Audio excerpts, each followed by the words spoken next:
एक नई सोच, एक नया जज्बा, एक नई उम्मीद। ये टीम क्या कुछ करना चाहती है सोसाइटी के लिए जो आज आप आज़ाद उम्मीदवारों के साथ पुलवामा तक पहुंचे?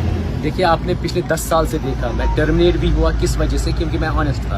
आज एक ही टर्मिनेट हुआ है, 70 लोगों की आवाज़ में हूँ। मैं मैक्सिमम कहता हूँ terminated process, that doesn't represent मैं वो रिप्रेजेंट नहीं करता हूँ, वो हर एक कश्मीरी। क्योंकि आने वाले वक्त में अगर कोई ऑनेस्ट होगा उस पर भी ये दब्बा लगेगा कि उसको टर्मिनेट किया जाएगा। ये मसला है। उसके बाद आपने काम देखे, जब मैं जेल से आ गया 2021 एंड में, उसके बाद आपने मेरे काम इन 3 सालों में देखे। जो भी डोंगीज हैं, जो भी लैंड माफिया है, जो भी इवन डीएसपी फेक डॉक्यूमेंट पे लगा हुआ है, मैंने उसको भी हाईलाइट किया। अब सिस्टम में अगर मेरे 2-3 एमएलए होते तो वो उसके खिलाफ एक्शन करते और सिस्टम को फोर्स करते। अगर कोई भी सीएम होता, लेकिन एमएलए 2-3 होते, वो प्रेशराइज गवर्नमेंट को कराते और ऐसे करप्टेड लोगों को, ऐसे ढोंगी लोगों को जेलों के तरफ लेके जाते और सिस्टम हमारा साफ होता। सियासत में कमजोरी है या समाज में? देखिए, ये दोनों चीज है, मैं ये नहीं कहूंगा। क्योंकि एक इंडिविजुअल ही समाज बनाता है और समाज में ही फिर सियासत बनती है। दोनों पार्ट में लूप होल्स है। लूप होल्स एक फ्रॉम क्रेडल टू ग्रेव से अगर हम देखेंगे, करप्शन ही करप्शन है। बच्चा पैदा होता है तो हम लोग क्या करते हैं, दाई को देते हैं चाय। बेटा पैदा होगा तो 4000, बेटी पैदा होगी तो 2000, हो गया इनजस्टिस वहां से स्टार्ट। उसके बाद जब डेथ सर्टिफिकेट बनती है, वहां पर भी हम पैसा देते हैं। यही रिश्वत मैं खत्म करना चाहता हूँ। ये सिर्फ पैसे के जरिए नहीं होता है, अप्रोच के जरिए नहीं होता है, फेक डॉक्यूमेंट्स, इवन चेयर का भी अगर आप मिसयूज करेंगे। आप यहाँ एरिया में देखिए, इतना लैंड माफिया है, इलीगल माइनिंग हो रही है। चेयर 1 लाख 1.5 लाख रुपया ऑफिशियल खाता है, सैलरी लेता है, लेकिन जब एक्शन का टाइम आता है तो वो चुप रहता है। क्योंकि वो 2000, 10,000, 20,000 करप्शन करता है या उसको पॉलिटिकल प्रेशर आता है। उसी की वजह से वो जो पेन उसकी राइट डायरेक्शन में चलना चाहिए वो नहीं चलता है। उसी कुर्सी का हमें एक तकद्दुस है, उसी को हम चाहते हैं कि वो ऑनेस्ट वो चेयर रहे ताकि यहाँ लोग जिए अच्छे से। इस सिस्टम को ठीक करने के लिए तमाम लोगों को आगे आना चाहिए, खासकर यूथ को, नौजवान। देखिए, हर एक इंडिविजुअल का रोल होता है, लेकिन आज मॉडर्न इस टाइम में यूथ का मेन रोल है। क्यों?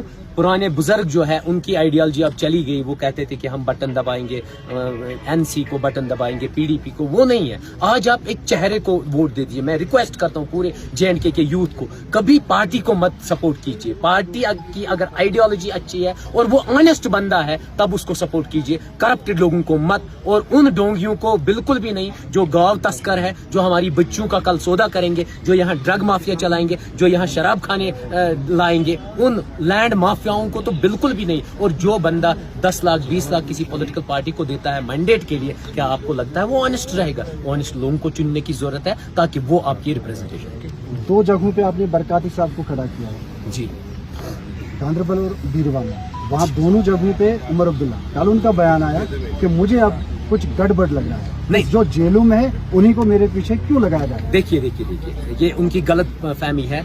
बीरू में वो खुद नहीं है, वो बड़गाम में। गांधरबल में हमने इसलिए उठाया क्योंकि यहाँ से तो रिजेक्ट हुआ ना फॉर्म। आप अगर देखेंगे 70 ईयर्स जो एब्रोगेशन ऑफ आर्टिकल है, जो 35A है, उसको यहाँ मतलब खत्म करने वाले कौन है?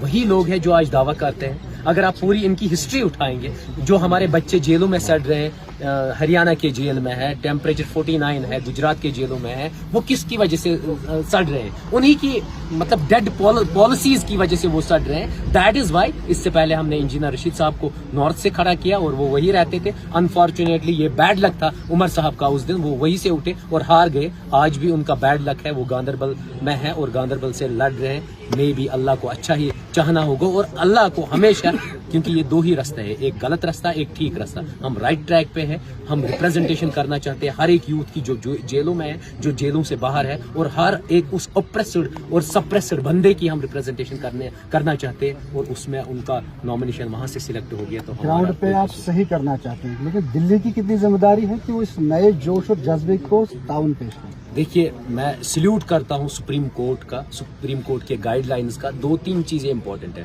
उन्होंने डेडलाइन दी थी, यहाँ इलेक्शन कराएंगे, सल्यूट करता हूं, उन्होंने वो किया। दूसरा, उन्होंने कहा स्टेटहुड इंशाल्लाह वो देंगे। हमें कोर्ट पे भरोसा है। मैं सल्यूट करता हूं सुप्रीम कोर्ट की गाइडलाइंस पे और उन ऑनेस्ट जजेस पे। उन्होंने और एक चीज वहां पर लिखा हुआ है, लिखित है वो, लेकिन हमारी पॉलिटिकल पार्टी उस पर कभी बात नहीं करती है। वो है पीस कमीशन।